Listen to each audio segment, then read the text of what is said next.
안녕하세요. 토요미스테리 디바제시카입니다. 사진 속 여성은 미국 오클라호마주에서 혼자 세 아이를 기르던 미혼모 25살의 제이미 아담스입니다. 얼마 전에 그녀는 동갑내기 남자친구 저스틴과 결혼을 했어요. 새로운 가정을 꾸리게 된 거죠. 자기에게는 든든한 남편이 생겼고 또 세 아이에게 아버지까지 생겨서 정말 행복한 나날들이 이어지고 있었습니다. 그러다 어느덧 제이미의 뱃속에서 저스틴과의 사이에서 생긴 소중한 생명이 자라게 돼요. 그녀의 네 번째 아이였죠. 하지만 임신 7주차 신혼의 달콤함은 완전히 산산조각나게 됩니다. 2011년 12월 10일 새벽 5시쯤 경찰에 실종 신고가 들어옵니다. 제이미의 남편 저스틴 아담스였어요.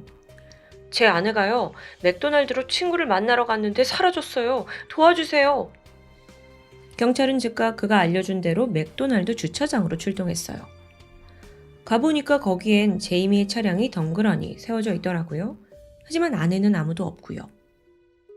남편에 따르면 지난밤 10시쯤 늦은 시간이긴 했지만 임신한 아내가 친구를 만나야 한다면서 홀로 1시간이나 차를 몰고 48km 떨어진 맥도날드로 향했다고 합니다.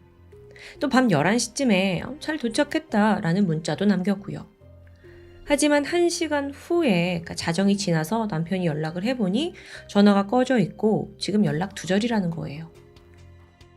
이때 형사는 남편에게 아내가 만나기로 한 그 친구가 누구냐라고 물었죠. 하지만 그는 이름을 알지 못한다고 쭈뼛댑니다. 이게 형사의 촉에 좀 이상했어요. 생각해보세요. 그렇게 밤 늦게 그것도 임신한 아내가 혼자 외출을 하는데 남편으로서 누굴 만나야 하는지는 알아야 하는 거 아닐까요? 거기에 더해 저스틴은 계속 대답을 회피하는 모습을 보입니다. 티가 나게 불안한 기색도 역력하고요. 경찰은 그가 무언가를 숨기고 있다고 직감했습니다. 그래서 강하게 추궁했고 마침내 이틀 후에나 저스틴은 경악할 만한 사실을 털어놓습니다. 사실 그날 밤 아내는 친구를 만나러 간 게 아니었습니다. 일을 하러 갔대요. 아니 무슨 일인데 그렇게 밤늦게요? 남편이 말했죠. 외춘이요. 이거 결코 남편의 입에서 나올 단어가 아닙니다. 근데 심지어 제이미의 성매매를 관리하던 사람, 그러니까 포주의 역할을 한 게 다름 아닌 남편 저스틴이었어요. 이게 도대체 지금 무슨 시츄에이션이냐고요. 일단 행복한 가정을 꿈꾸면서 결혼한 두 사람이었지만 현실은 녹록지 않았습니다. 세 자녀를 함께 양육하면서 부부가 생활고에 시달린 거예요. 하물며 월세도 제대로 내지 못했고요. 당시 남편 저스틴은 군인이 되고자 군사 기초교육을 받긴 했지만 여전히 이 5 가족을 부양하기엔 무리였어요. 그렇게 돈에 쪼들리던 어느 날 아내 제이미가 남편에게 농담을 한번 던지게 됩니다. 여보 나 좀 봐봐. 나 완전 남자들이 돈을 퍼줄 것 같은 몸매 아니야? 응? 이게 이제 제이미는 남편에게 자신의 어떤 몸매를 좀 어필하고 싶었던 것 같아요. 근데 남편은 이걸 완전히 다르게 해석했죠. 갑자기 머릿속에 어떤 생각이 번뜩 든 겁니다. 그리고 아내한테 제안을 했죠. 여보, 매춘해 볼래? 처음엔 말도 안 됐다고 생각했지만 애는 3세, 곧 4시 되죠. 또 남편 월급은 쥐꼬리 같지? 이게 워낙 삶이 궁핍해서였는지 제이미 또한 깊은 고민을 한 끝에 이 제안을 받아들이게 된 겁니다. 사건 발생 4개월 전인 8월 달이었어요. 저스틴은 중고거래 사이트에 들어갔어요. 그리고 거기다가 즐거운 마사지를 해준다라는 글을 올리게 되는데 이건 사실 조금만 읽어도 성매매를 암시한다라는 걸 누구나 알 수 있었죠. 왜냐하면 그 문구가요. 저희는 휴가 자금이 부족합니다. 약간의 보상을 주신다면 제 아내와 밤을 보내는 것을 기꺼이 허용합니다. 저스틴이 나서서 적극적으로 홍보하고 나선 거예요. 아내 공유해준다고요. 이 변태적인 내용은 또 다른 변태들의 구미를 당기기 충분했어요. 그때부터 문의가, 아니 고객이 쇄도하기 시작했죠. 보통 저스틴은 아내가 이제 일을 하러 가는 날이면 그 일이요. 직접 자기가 차를 몰고 그녀를 고객에게 데려다 주었다고 해요. 혹시나 위험한 사람이나 어떤 상황이 닥칠지 모르니까요. 보디가드 역할을 한 건데 생각보다 이 일이 순조롭게 흘러간 겁니다. 그렇게 몇 달간 부부가 꽤 짭짤한 수익을 올리게 돼요. 그런데 하필 제이미가 사라진 그 12월 9일 밤에는 남편이 동행하지 않았습니다. 그날만큼은 집에서 새 아이들을 돌봐야 했기 때문이래요. 그러면서 제가 그날 같이 갔어야 했는데 이건 제 잘못이 너무 커요. 글쎄요, 저는 이 변명도 너무 거지 같은데 어쨌든 아내가 실종된 후에 저스틴은 굉장히 적극적으로 TV 카메라 앞에 서게 됩니다. 그리고 막 눈물을 흘리면서 호소해요. 여러분, 제 아내가 무사히 집에 돌아오도록 도와주세요. 이 새 아이들도 있고 엄마 필요하잖아요. 또 뱃속에는 2달 된 아이도 있다고요. 막 이러는 거예요. 아무래도 이때에는 그 대중들이 이 남편이 아내에게 성매매를 부추겼다는 사실을 몰랐던 것 같아요. 그걸 모르고 인터뷰를 보면 감정이 동요될 수도 있는데 과연 그 눈물이 진심이었을까요? 안타깝지만 머지않아 제이미가 발견됩니다. 실종된 지 약 한 달이 지난 1월 7일인데 오클라호마 시티 남동부의 비포장 자전거 도로의 외곽에서 싸늘한 주검이 된 채 나온 겁니다. 그런데요, 발견 당시 제이미는 흰색 겨울 코트만 하나 걸친 상태였어요. 안에는 완전히 나체였고요. 코트를 벗겨내니까 등에는 무려 18개의 자상이 나 있습니다. 뿐만 아니라 몸 전체에 상당한 구타를 당했는지 시퍼런 멍이 가득했고요. 또 온몸에 총 29번이나 찔린 자국이 확인됩니다. 폭행이 얼마나 심했는지 턱뼈도 부러져 있었어요. 또 당연히 뱃속의 아이도 사망한 상태였고요. 제이미의 시신이 발견되면서 사건은 바로 실종에서 살인으로 전환되었습니다. 일단 경찰은 제이미가 실종 당일 만났던 그 고객들을 찾아내 모두 조사하게 되는데 이게 또 한두 명이 아니더라고요. 예약된 고객만 3, 4명 정도였어요. 그래서 경찰이 모두를 하나하나 찾아가 신문하는데 저마다의 알리바이가 있었죠.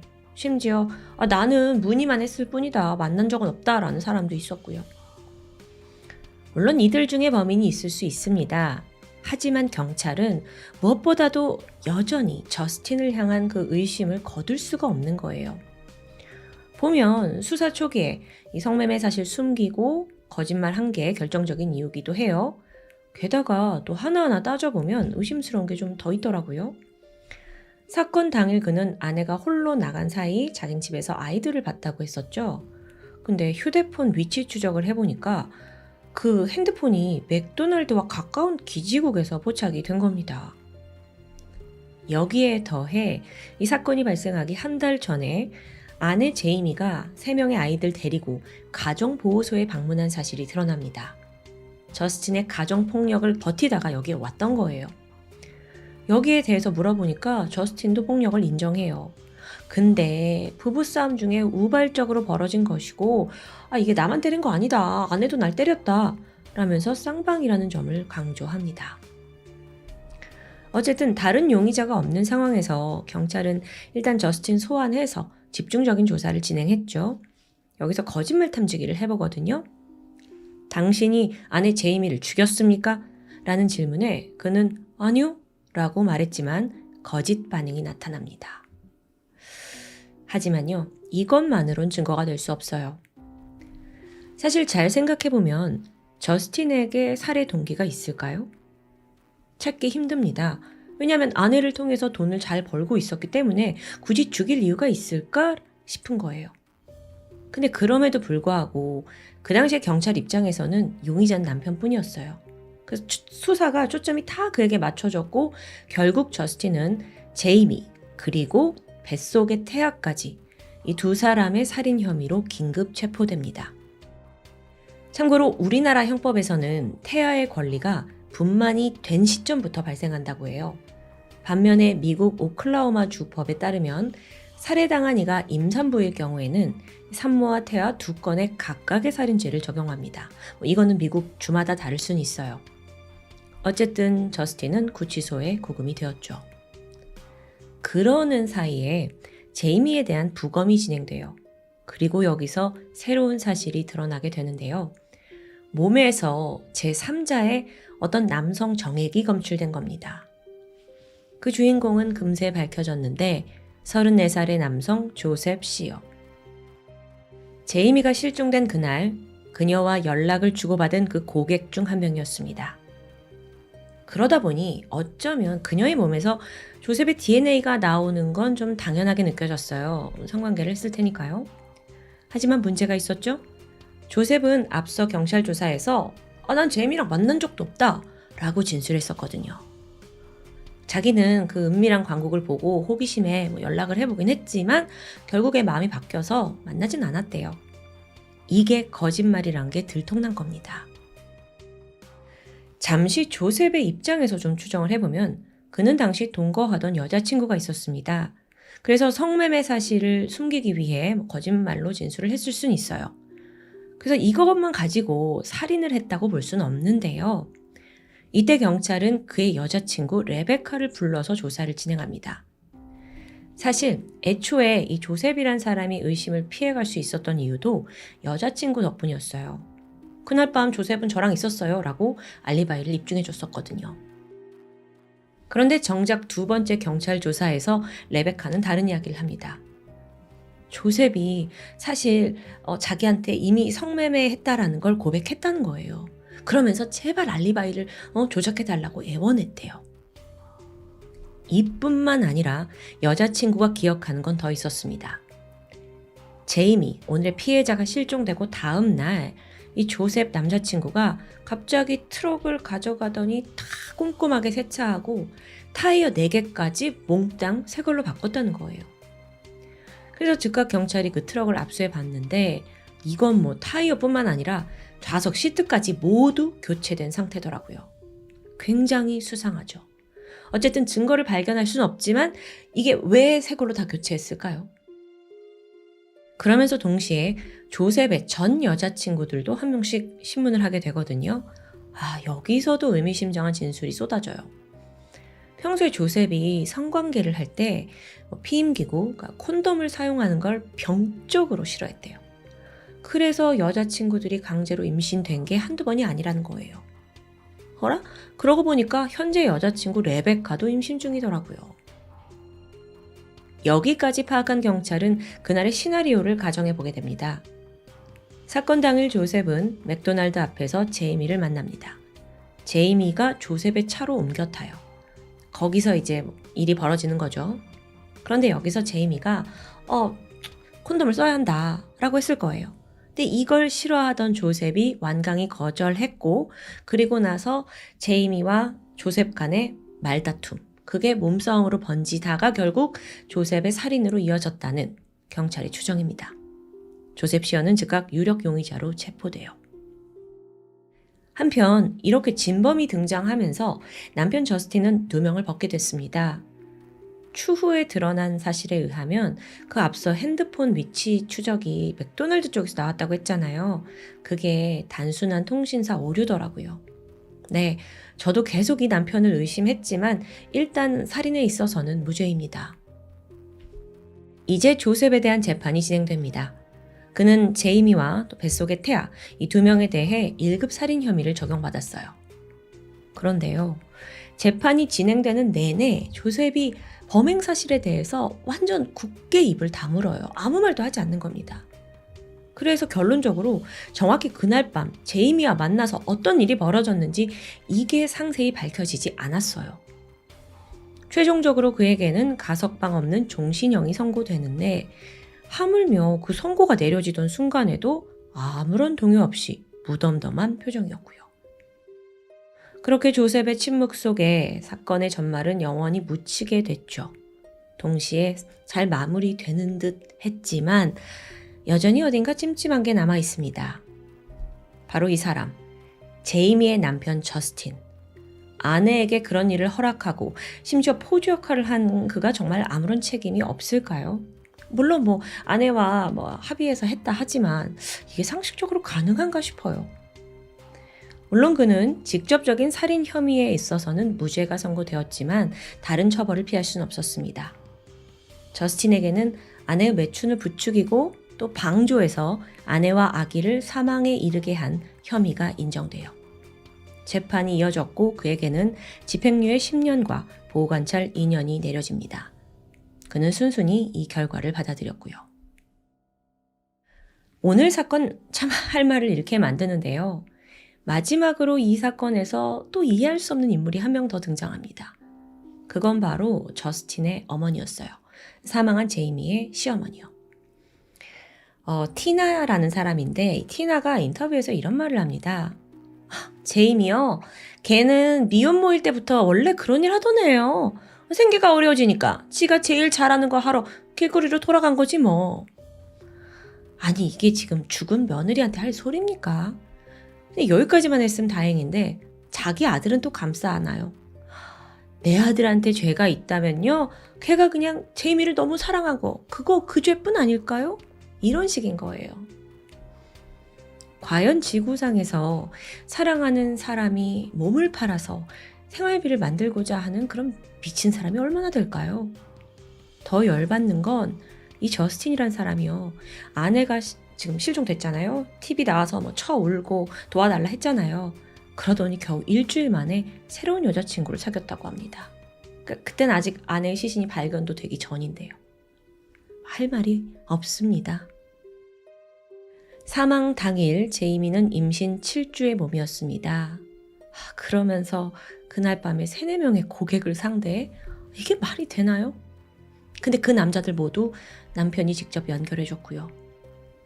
재판에서 저스틴은 아내가 이제 7주 차고 홀몸이 아니라 그날도 보낼까 말까 망설였는데 곧 크리스마스가 다가오니까 자식들한테 선물 사주고 싶었대요. 그래서 정말 딱 이번까지만 일시키고 그만할 예정이었다면서 눈물로 호소했습니다. 글쎄요. 이건 제가 지금껏 들어본 변명 중에 가장 와닿지 않는 말이네요. 마음껏 여러분의 비난의 목소리를 댓글에 남겨주세요. 지금까지 토요미스테리 디바제시카였습니다. 안녕하세요. 토요미스테리 디바제시카입니다. 2020년 9월 21일 월요일 미국 뉴햄프셔주 작은 도시 킨에서 실종신고 한 건이 접수됩니다. 신고자는 어머니였는데 자취 중인 25살 아들이 주말 동안 전혀 연락이 되지 않는다며 불안해하고 계셨죠. 일단 경찰은 어머니가 알려준 아들의 집 주소를 찾아갑니다. 수색을 했지만 평소 그 아들이 타고 다니던 소형 SUV가 사라졌다는 것을 제외하고는 마땅한 특이점은 발견되지 않았습니다. 실종자의 이름은 조나단 아메로트. 이 사람은 고등학교 때 운동부 주장을 했을 정도로 신체 조건도 좋고 또 스포츠를 좋아했습니다. 그런 그가 요즘 푹 빠져있던 게 있었는데 바로 하이킹, 그러니까 등산이었죠. 그는 지역 동호회에 가입을 해서 정말 열정적으로 활동을 했다고 해요. 그동안 오른 산만 해도 무려 66곳에 달했습니다. 함께 운동을 즐겼던 사람들은 조나단이란 사람은 굉장히 쾌활하고 또 친절한 사람이라고 입을 모았는데요. 취미생활은 그렇다 치고 직장생활은 어땠을까요? 조나단은 대학에서 바이오메디컬 엔지니어링을 전공했고요. 현재는 의료기기 회사에서 4년째 근무 중이었죠. 경찰은 조나단이 다니던 회사에 연락을 취했습니다. 예상대로 그는 무단결근 상태였어요. 근데 평소에 워낙 성실한 사람이라 회사에서도 좀 놀라고 있었는데 혹시 주말 사이에 하이킹을 갔다가 사고를 당한 건 아닐까요? 불길한 예감이 엄습하던 그때 경찰은 회사로부터 또 다른 제보를 하나 듣게 됩니다. 사실 이날 회사에 나오지 않은 또 다른 직원이 한 명 더 있다는 거예요. 근데 그 사람이 평소에 조나단과 꽤나 친한 사이였다고 하는데요. 같은 회사에서 6년째 근무 중인 31살의 여성 브리트니 베런. 우연의 일치일지 몰라도 그녀도 이날 회사에 나오지 않았습니다. 근데 이게 무단결근은 아니었고요. 당일 아침에 회사에 전화를 걸더니 갑자기 사직을 통보한 상태예요. 근데 좀 이상합니다. 그전까지 전혀 퇴사의 기미도 없었고 뭐 회사 생활에 문제가 있던 것도 아니었기 때문이죠. 갑작스러운 사직 통보 이상하죠. 그래서 수상함을 느낀 경찰이 주변인들을 한 명씩 탐문하던 중 한 동료에게서 예상치 못한 정보를 또 하나 입수합니다. 사실 조나단과 브리트니가 단순한 동료 관계가 아니라 연인 관계일 수도 있다라는 이야기였죠. 근데 뭐 사내 연애가 그렇게까지 쉬쉬할 일은 아니잖아요. 근데 문제는 따로 있었죠. 브리트니가 이미 남편과 2명의 자녀가 있는 기혼 여성이라는 점입니다. 경찰은 서둘러 브리트니의 집으로 향했어요. 그리고 벨을 눌렀는데 경찰을 맞이한 건 브리트니의 시어머니였죠. 그래서 시어머니가 아들하고 내 며느리는 지난 토요일 밤에 이미 캠핑을 떠났다고 말합니다. 어라?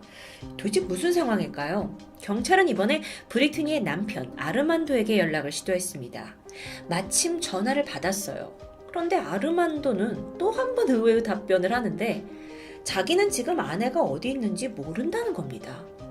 어떻게 된 걸까요? 지난 토요일 밤 부부가 함께 집을 나선 건 맞습니다. 그런데 가던 길에 부부싸움을 했고 결국 새벽에 아내를 길가에 내려주고 자기는 혼자 이동했다라는 남편의 설명. 그러면서 아내는 아마 친구들과 함께 캠핑을 갔을 거라고 말해줬죠. 그날 오후 브리트니의 행적이 포착됩니다. 친구들에게 의미심장한 문자를 보내는 거예요. 자신은 다른 지역에 사는 여동생을 만나러 갈 거고 곧 이 동네를 떠날 거라는 통보의 내용입니다. 근데 이 문자가 오전 11시부터 오후 4시까지 브리트니 주변에 있는 많은 사람들에게 일괄적으로 보내졌어요. 갑작스러운 퇴사에 또 동네를 떠날 거라는 이 암시까지 정말 모든 게 수상하죠. 다음 날인 9월 22일입니다. 조나단이 사라진 이 킨이라는 도시에서 차로 4시간 30분 정도 떨어진 산골 마을 에롤이란 곳입니다.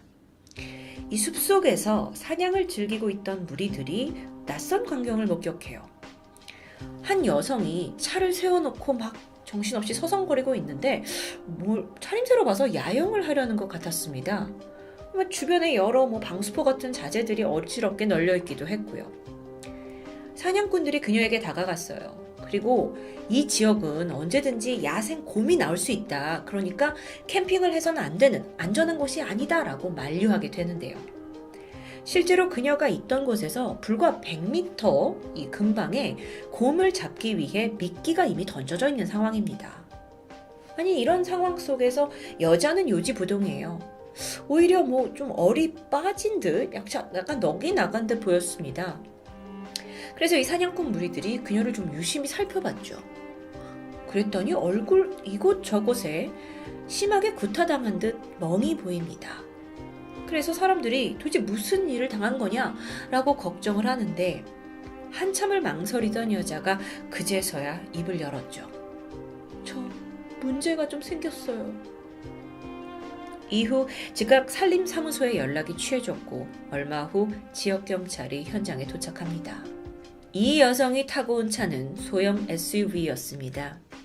내부를 살펴보는데 심상치 않아요. 혈흔으로 보이는 얼룩들, 그리고 미처 지우다만 자국까지. 분명 일상적이지 않은 어떤 사건이 일어났을 만한 아주 섬뜩하고 기이한 풍경이었습니다.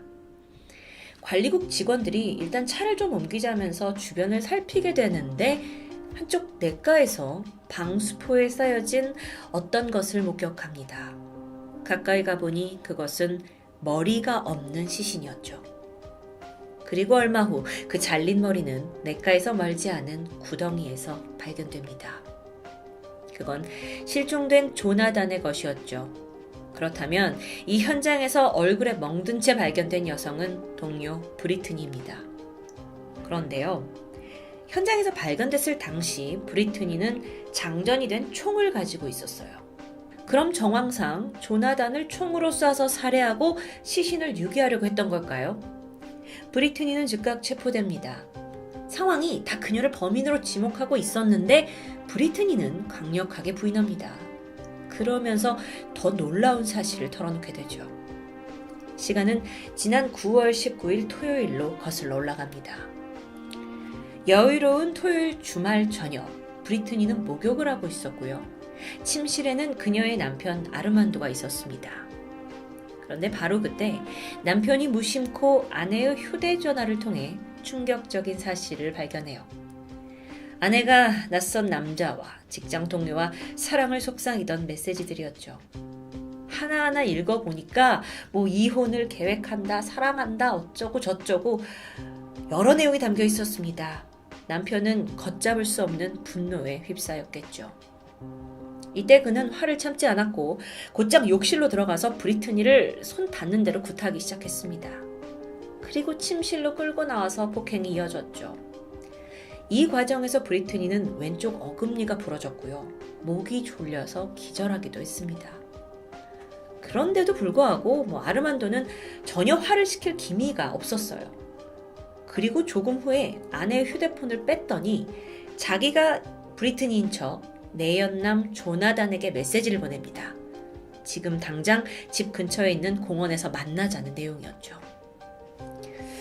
이후에 아르만도는 이제 간신히 정신을 차린 아내를 데리고 트럭에 태우고 공원으로 향했습니다. 거기서 이제 끝장을 보겠다는 생각이겠죠. 근데 가는 동안에도 남편의 구타는 계속 이어졌다고 해요. 밤 11시 30분 마침내 3자 대면이 이루어졌습니다. 그런데 분위기가 살벌했죠. 이 남자한테 뭐라고 하는 게 아닙니다. 아르만도가 아내에게 조나단을 직접 총으로 쏴서 죽이라고 명령합니다. 겁에 질린 이 아내 브리트니가 거절했죠. 난 못한다고. 조나단도 상황을 파악하고 막 혼비백산 도망치려고 합니다. 근데 이때 아르만도가 그를 붙잡아요. 그래서 포박했고요. 조나단이 타고 온 차 트렁크에 그를 감금해버렸죠. 그런데 이게 끝이 아닙니다. 아내 브리트니에게 이 내연남의 손목을 절단하라고 강요합니다. 이렇게 심각한 폭행과 폭언을 계속 들었어요. 브리트니가. 그래서 사실상 브리트니도 거의 패닉 상태였다고 해요. 그래서 어쩔 수 없이 남편이 시키는 대로 너무 무서우니까 조나단의 손목에 도끼를 가져다 대려고 하는 순간 끝내 못하겠다고 너무 잘못했다고 막 울어버리는데 순간 아르만도가 총을 꺼내 들었고 정확히 조나단의 가슴에 2발, 머리에 1발의 총을 발사합니다. 이후 아르만도는 아내에게 조나단의 시신이 실린 SUV를 운전하게 했습니다. 그리고 자신은 자기 차를 몰고 앞장서면서 따라오라고 했죠. 그렇게 두 차는 어디론가 향하게 되는데요. 그 목적지가 바로 그 도시에서 북쪽으로 350km 정도 떨어진 깊은 숲속이었죠. 그곳이 바로 다음날 브리트니가 체포된 곳입니다. 이후 아르만도는 이동 중에 상점에 들러요. 그리고 방수포와 삽, 청소용품까지 구입하죠. 그러니까 시신을 유기할 생각입니다. 그렇게 깊은 산속에 도착한 후에 이후에 또 보여준 아르만도의 행동은 정말 더 기괴한데요. 지금껏 이제 손목을 잘라라, 죽여라 이걸로도 모자랐는지 아내에게 이미 죽은 조나단의 목을 자르라고 명령합니다. 브리트니는 자포자기한 걸까요? 아니면 이 명령을 따르지 않을 경우 자신도 눈앞에 있는 내연남처럼 죽을 수 있다라는 두려움에 휩싸였던 걸까요? 그녀는 결국 남편의 지시에 따랐습니다. 그래서 내연남의 목을 톱으로 자르게 되는데요. 그러자 남편이 차분하게 한마디 하죠. 이제 내가 너를 용서해 줄게. 브리트니는 남편의 지시에 따라 시신을 묻을 구덩이를 팠습니다. 그리고 신분을 알만한 모든 소지품을 다 불태워버려요. 그렇게 두 사람은 살인과 시신을 은폐하고 있었는데요. 근데 이 과정에서 아르만도가 미처 생각하지 못한 것이 있습니다. 브리트니와 조나단의 이 깊은 연인 관계가 사실 남편인 자신을 제외한 이미 많은 다른 사람들이 알고 있었다는 부분이죠. 다음 날부터 조나단이 연락이 되지 않으니까 주변 사람들이 다 브리트니에게 연락을 하기 시작합니다. 그래서 이걸 알게 된 아르만도는 아내한테 너 회사 그만둬라 라는 전화를 하게 했고요. 또 주변 사람들한테 아예 이 동네를 떠날 거다 라는 문자까지 보내게 합니다. 사실 굉장히 아이러니하게도 이런 급박한 상황 전개로 인해서 경찰이 브리트니를 더욱더 주목할 수 있었던 거죠. 아르만도 본인은 본인이 굉장히 치밀하다고 생각했던 것 같습니다. 여기서 그치지 않았는데 아르만도가 또 하나의 의외의 행동을 보인 부분이 좀 소름 돋습니다. 당시 현장에서 브리트니에게 대뜸 그 살인했었던 흉기 권총을 건네주게 돼요. 그러니까 이 상황이 아내가 마음만 먹으면 얼마든지 남편을 죽일 수도 있다라는 걸 암시하게 된 거죠. 그렇게 해서 어떤 안정을 주려고 했던 걸까요? 물론 브리트니는 그 총을 사용하지 않았습니다. 이미 몸과 정신 모두 지배당한 상태였기 때문이었죠. 그런데 실제로 더 섬뜩한 건요. 아르만도가 아내에게 총을 준 이유는 따로 있었습니다. 만에 하나 경찰에 발각될 경우 조나단을 살해한 범인을 아내로 몰기 위해서였죠. 그는 시신 유기를 다 끝내고 이렇게 행동합니다. 여기는 곰이 나오는 곳이라 아주 위험하다. 그러니까 호신용으로 이 권총을 가지고 있어라. 너랑 나랑은 시간차를 두고 빠져나가는 게 좋겠다. 이런 조언을 한 후에 자신만 먼저 호련히 현장을 떠나버린 것이죠. 그리고 얼마 후에 브리트니가 사냥꾼들에 의해서 발견된 상황입니다. 그럼 아르만도는 이걸 피해갈 수 있을 거라고 생각했던 걸까요? 그 역시 바로 다음날 즉각 체포됩니다. 아내의 내연남을 끔찍하게 죽이고 또 아내를 동원해서 시신을 훼손하고 유기한 정말 상상천외의 잔혹 복수고. 법정에선 아르만도는 조나단을 살해한 건 자신이 아니었다. 전적으로 그건 부인이다. 라면서 살인 혐의를 강하게 부인했습니다.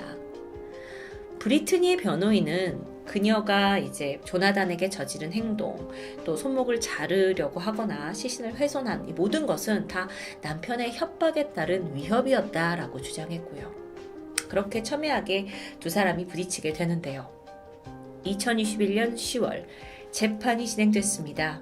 먼저 브리트니는 사체 손괴 그리고 증거인멸 혐의로 7년형을 선고받아요. 그렇지만 2022년 4월 전자발찌를 차는 조건으로 결국 가석방이 이뤄졌죠. 법정에서 그녀는 모든 혐의를 인정했습니다. 그리고 매일 후회하고 있다면서 눈물로 참여했는데요. 반면에 피해자 조나단의 유가족은 브리트니가 그렇게 빨리 전자발찌 차고 가석방 된 것에 대해서 크게 반발했다고 알려져 있습니다. 유가족 마음에선 그렇겠죠. 자, 그럼 이제 아르만도에 대한 처분이 남아있죠. 살인, 납치, 가정폭력까지 여러 가지의 혐의로 기소된 후 긴 재판이 이어졌습니다. 그리고 드디어 지난 5월 그의 죄는 아내를 빙자해서 피해자를 불러냈고 그를 폭행한 후에 차에 감금했고 끝내 직접 총을 쏴서 살인을 했고 이 모든 것이 1급 살인, 유죄로 판명이 되면서 그에게는 가석방 없는 종신형이 선고되었죠. 브리트니는요, 최후 반론에서 자신과 조나단은 직장에서 만나서 그저 잠깐의 설레임을 즐겼을 뿐이고 자신은 이미 가정이 있어서 어떠한 발전적인 관계를 원한 건 절대 아니었다